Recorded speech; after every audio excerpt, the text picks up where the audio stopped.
Welcome to GD concept. GD concept में आपका स्वागत है और फिर से हम वोकैब करने वाले हैं। वोकैब की आपकी पूरी सीरीज चल रही है। अगर आपने वोकैब को अच्छे से देखा है, फर्स्ट वाले पार्ट को, सेकंड वाले पार्ट को, थर्ड वाले पार्ट को, सभी पार्ट को आप देखिए। जैसे जैसे आप वोकैब को करते जाएंगे, आपका वोकैब जैसे जैसे स्ट्रांग होता जाएगा बच्चों, वैसे वैसे आपका पेपर क्वालिफाई बहुत आसानी से आप कर पाएंगे। तो वोकैब का आज हमारा थोड़ा सा पैटर्न जो है वो अपोजिट वर्ड लेकर आए, जिसको आप बोलते हैं एंटोनिम के नाम से जाना जाता है।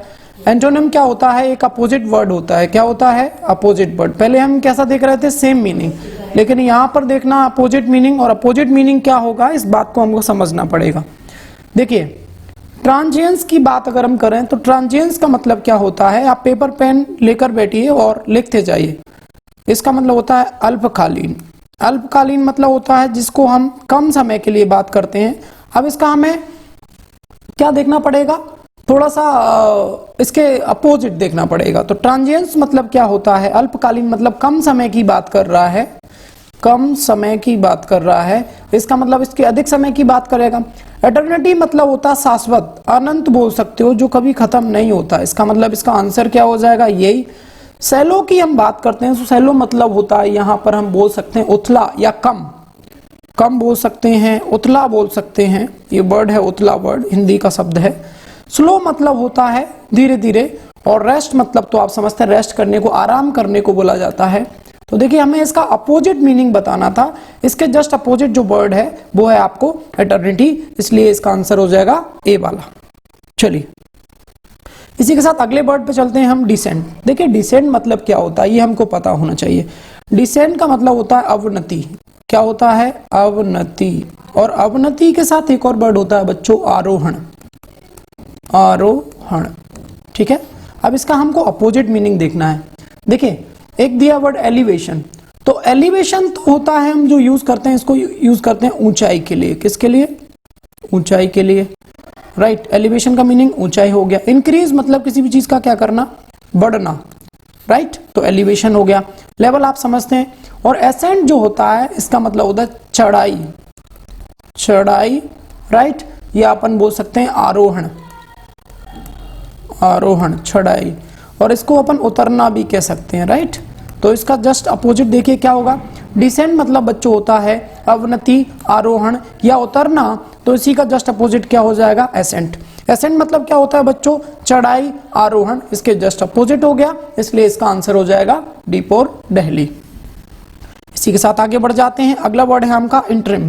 देखिए, इंटरिम की भी हम बात कर रहे हैं तो इंटरिम मतलब होता है कम समय। इंटरिम मतलब क्या होता है? कम समय। अब कम समय है, या अपन बोल सकते हैं कम समय के लिए, कोई भी कम समय के लिए बोल सकते हैं इंटरिम, राइट। कम समय के लिए, तो कम समय के लिए तो वो परमानेंट होना चाहिए। तो इसका जस्ट अपोजिट जो हो जाएगा वो परमानेंट हो जाएगा। देखिए, टेम्परेरी मतलब क्या होता है? टेम्परेरी तो आप समझते हैं कि ये टेम्परेरी है। इसको भी अपन बोल सकते हैं कम समय के लिए टेम्परेरी है, राइट। इंटीरियर मतलब होता है अंदर, राइट। इंटीरियर मतलब होता है, इंटीरियर डिजाइन नाम सुना होगा आपने। इंटीरियर मतलब घर के अंदर का जो पार्ट होता है उसको क्या बोलेंगे? Interior design. और कॉन्टिन्यूअस मतलब होता है लगातार। ये तो आपने टेंस में पढ़ा होगा, present continuous, past continuous, future continuous, present perfect continuous, ये कॉन्टिन्यूअस में पढ़ते हैं। तो इंटरिम मतलब होता है कम समय के लिए, राइट। तो कम समय के लिए, या बोल सकते हैं जो टेम्परेरी है, तो इसका अपोजिट क्या हो जाएगा? परमानेंट। मतलब सी वाला इसका करेक्ट आंसर हो जाएगा। इसी के साथ हम आगे बढ़ जाते हैं। क्वेश्चन नंबर 4 पे देखते हैं। देखिए, क्वेश्चन नंबर 4 कह रहा है कंट्रोवर्शियल।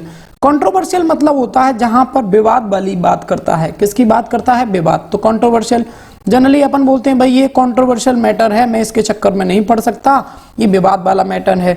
देखिए, अगला वर्ड सर्टेन। सर्टेन मतलब निश्चित के लिए यूज करते हैं, सर्टेन वर्ड्स, राइट। कुछ निश्चित वर्ड की बात करते हैं। डूबियस की अगर बात करें तो डूबियस मतलब क्या होता है? संदिग्ध। संदिग्ध मतलब बोल सकते हैं जिसपे आपको क्या हो? शक हो, तो उसको बोल सकते हैं हम डूबियस, राइट। अनडिस्प्यूटेड मतलब जिसमें कोई विवाद ना हो। और क्वेश्चनेबल जिसमें मतलब प्रश्न उठ रहा हो, तो उसको क्वेश्चनेबल बोल सकते हैं। क्वेश्चन से मिलकर ही क्वेश्चनेबल बना है। तो यहाँ पे अनडिस्प्यूटेड की अगर हम बात करें तो ये जो है आपका आंसर हो जाएगा सी वाला। इसका जस्ट अपोजिट वर्ड जो है वो सी वाला है। बात समझ पा रहे हैं कि नहीं? देखिए, नेक्स्ट वर्ड है आपका नॉरिश। नॉरिश मतलब होता है विकसित करना या पोषित करना। विकसित करना विकसित करना, या हम बोल सकते हैं पोषित करना। तो देखिए विकसित करना या पोषित करना। अब यहां पे देखना पड़ेगा इसके अपोजिट। स्टार मतलब होता है भूख, राइट। स्टारवेशन एक वर्ड बना है, भूखमरी जो है इस चीज से मिलकर बना है, सी का रूट वर्ड है, तो स्टार मतलब भूख। फॉस्टर की अगर हम बात करते हैं तो बच्चों फॉस्टर मतलब ये होता है लालन पालन करना या पोषण करना, लालन पालन करना या पोषण करना या किसी चीज का भरपाई करना। सस्टेन मतलब होता है बच्चों यहाँ पर बनाए रखना। हमारी स्टडी को हमको क्या करना है, बनाए रखना है। अगर हम स्टडी को बनाए रखेंगे तो हमारा सिलेक्शन हो जाएगा। तो सस्टेन मतलब क्या होता है, बनाए रखना। और स्ट्रेंथन मतलब, स्ट्रेंथ समझते हैं, आपका स्ट्रेंथ क्या है, वीक पॉइंट क्या है। स्ट्रेंथ मतलब बोल सकते हैं जिसको मजबूती बोला जाता है। तो यहां पर हमको देखना पड़ेगा, जब लालन पोषण की बात कर रहा है और स्ट्रेंथन का मतलब तो मजबूती की बात कर रहा है, तो यहां पर क्या हो जाएगा आपका जस्ट अपोजिट, जिसका जो वर्ड है वो स्टार मतलब हो जाएगा भूख, राइट। हम यहां पर एंटोनिम्स पढ़ रहे हैं और मैंने आपको बताया एंटोनिम्स का मतलब क्या हो जाता है, हमको उसका अपोजिट मीनिंग देखना है, बिल्कुल अपोजिट मीनिंग देखना होता है और वही हमारा आंसर होगा। इसी के साथ हम आगे बढ़ जाते हैं बच्चों। अगला वर्ड है हमारा अलाइट। देखिए अलाइट के बारे में बात करें, अलाइट मतलब होता है उतरना, उतरना।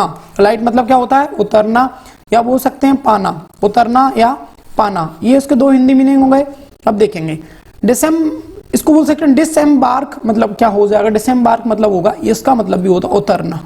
डिसएम्बार्क मतलब क्या होता है, उतरना। और एम्बार्क मतलब क्या होता है बच्चों, किसी चीज को प्रारंभ करना, प्रारंभ, राइट।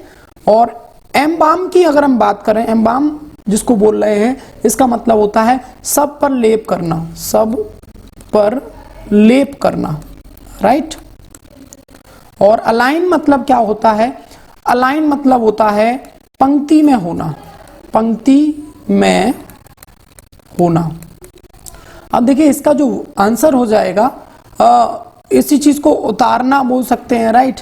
और यहां पर उतारना पाना, तो किसी भी चीज का क्या हो रहा है, यहां पर खत्म हो रहा है, मतलब उतर रहा है, तो अब वो क्या होगा, प्रारंभ, अपोजिट। तो इसका हमारा आंसर क्या हो जाएगा, बी वाला। तो एम्बार्क मतलब क्या है, यहां पर प्रारंभ, राइट। देखिए क्वेश्चन नंबर 7 जो है बच्चों, अपन बोलते हैं ये जेन्युइन पर्सन है। जेन्युइन मतलब जिसको आप बोल सकते हैं कि बिल्कुल यथार्थ पर्सन है, बिल्कुल सही पर्सन है, तो उसको बोलते हैं ये जेन्युइन आदमी है, राइट। जेन्युइन का मतलब हम समझना पड़ेगा। अब देखिए इनोसेंट तो मतलब होता है मासूम बच्चों, इनोसेंट मतलब क्या होता है, मासूम। रेकलेस मतलब यहां पर क्या होता है, रेकलेस आप बोल सकते हैं एक तरह से लापरवाह व्यक्ति को बोल सकते हैं, लापरवाह जो व्यक्ति होता है उसको बोल सकते हैं रेकलेस। देखिए स्पूरियस की अगर हम बात करें तो इसका मतलब होता है नकली व्यक्ति। स्पूरियस मतलब नकली, जाली व्यक्ति, है ना।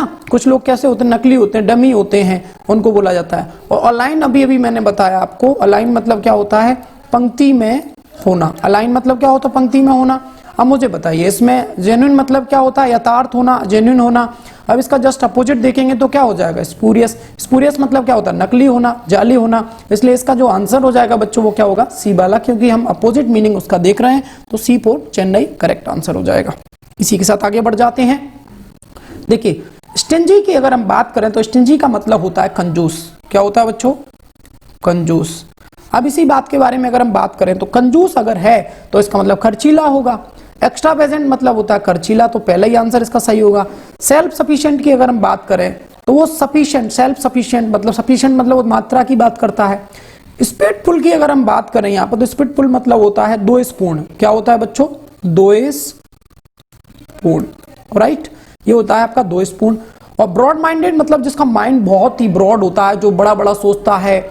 आप बोलते नहीं ये ब्रॉड माइंडेड पर्सन है, ब्रॉड माइंडेड मतलब जो बहुत जो सोचता है, बहुत बड़ा बड़ा काम करता है, ब्रॉड माइंडेड पर्सन है। तो इसका सही जस्ट अपोजिट जो हो जाएगा बच्चों वो हो जाएगा एक्स्ट्रावेजेंट मतलब खर्चीला। Next rapid. देखिए रैपिड का मतलब होता है तीव्र। अपन बोलते नहीं ये रैपिड पर्सन है, तीव्र पर्सन है, किसी भी काम को कैसे करता है, ये तीव्र करता है। तो अभी अभी मैंने बताया एक्स्ट्रावेजेंट का मतलब क्या होता है, एक्स्ट्रावेजेंट का मतलब होता है खर्चीला। एक्स्ट्रावेजेंट का मतलब क्या होता है, खर्चीला। और यहाँ पर हम सिली की बात करें तो सिली जो होता है वो होता है मूर्खतापूर्ण। किसी भी चीज में क्या, मूर्खतापूर्ण। हम बात करेंगे स्लो। स्लो मतलब आसानी से, धीरे धीरे होता है। और सिंपल मतलब साधारण होता है। तो यहां हमको देखना पड़ेगा, जब तीव्र है बच्चों तो तीव्र का अपोजिट क्या हो जाएगा, स्लो। तो इसका सही आंसर हो जाएगा स्लो। इसके साथ आगे बढ़ जाते हैं। सेप, देखिए सेप मतलब क्या होता है, आपको पता है सेप खेल रहा है, ये अपनी लाइफ में ये सेप खेलता है, मतलब ये सुरक्षित है। और यहाँ रस, एक भीड़ भी होता है और एक रस, यहाँ पर जल्दबाजी भी होता है, दो मीनिंग इसके निकलते हैं। इनसिक्योर मतलब होता है जो सिक्योर नहीं है, मतलब जो सुरक्षित नहीं है, इसको बोलेंगे। बेनिफिशियल मतलब आप समझते हैं क्या होता है बच्चों, लाभदायक, लाभदायक होता है। और हर्ष मतलब होता है कठोर, हर्ष मतलब होता है कठोर, या अपन बोल सकते हैं कड़ा, कठोर, उसको हर्ष को बोला जाता है। आपका दोस्त हर्ष कैसा है, कठोर है, ऐसे याद कर सकते हैं। तो रस मतलब क्या होता है बच्चों, यहां पर अभी अभी मैंने बताया, रस मतलब होता है जल्दबाजी, क्या होता है, जल्दबाजी। तो यहाँ जल्दबाजी का तो कोई मीनिंग ही नहीं निकल रहा है। अगर ये सुरक्षित है तो यहाँ इनसिक्योर होगा, मतलब ये सुरक्षित नहीं है, तो हमारा आंसर क्या हो जाएगा, बी वाला हो जाएगा। देखिए हम आज एंटोनिम किए। आपको मैं एक बात बता देता हूं बच्चों, अगर आप इसी तरीके से वर्ड को डिस्कस करके अगर करते हैं, मैं बार बार इस चीज़ को रिपीट कर रहा हूं, आप एग्जाम में आप देखिए आजकल वोकैब का जो पार्ट है, जैसे मान के चलिए आप किसी भी एग्जाम में अगर 50 मार्क्स का इंग्लिश आता है तो कम से कम 10 से 15 मार्क्स जो हैं वो वोकैब पे डिपेंड करते हैं। अगर 30 नंबर का आता है तो 4 से 5 नंबर, इवन 8 नंबर तक वोकैब का काम करता है। तो क्यों ना हम वोकैब को स्ट्रॉन्ग करें। अगर देखिए आपका वोकैब अच्छा होगा बच्चों, तो आप क्या बना पाएंगे, पैसेज अच्छे से बना पाएंगे, जिसको आप आरसी भी कहते हैं, रीडिंग कॉम्प्रिहेंशन कर पाएंगे। तो मुझे कहीं ना कहीं ऐसा लगता है कि वोकैब का आपकी लाइफ में बहुत बड़ा रोल है। आपका एग्जाम तब तक क्वालिफाई नहीं होगा जब तक आप अपना वोकैब का जो सेगमेंट है वो स्ट्रॉन्ग नहीं करेंगे। अब देखिए हम मान के चले 10 वर्ड्स करते हैं, अगर हम 10 वर्ड्स करते हैं तो हर वर्ड्स में हम 4 वर्ड्स और डिस्कस करते हैं, तो लगभग देखा जाए तो हमें 40 वर्ड्स एक आपका जो वीडियो उसमें याद हो जाते हैं। अगर एक वीडियो में 40 वर्ड्स करते हैं और अगर आप डेली करते हैं तो 40 वर्ड्स अगर डेली करते हैं और आपने 30 दिन भी अगर कंटिन्यू कर लिया बच्चों, तो आपका 1200 वोकैब स्ट्रांग हो जाएगा। और आपका 1200 अगर वोकैब हो जाएगा तो मुझे नहीं लगता आप लोकल एग्जाम कोई भी देंगे पूरा का पूरा वोकैब इसी से आएगा। तो इसको बार बार देखिए, एक बार में समझ में नहीं आता, 2 बार देखिए, 3 बार देखिए। आप इसको कमेंट करके बताइए हम आपको और आपकी किस प्रकार से सहायता कर सकते हैं। आप लाइक करिए, शेयर करिए, सब्सक्राइब करिए, अपने दोस्तों को बताइए। फिर मिलेंगे। जय हिंद, जय भारत।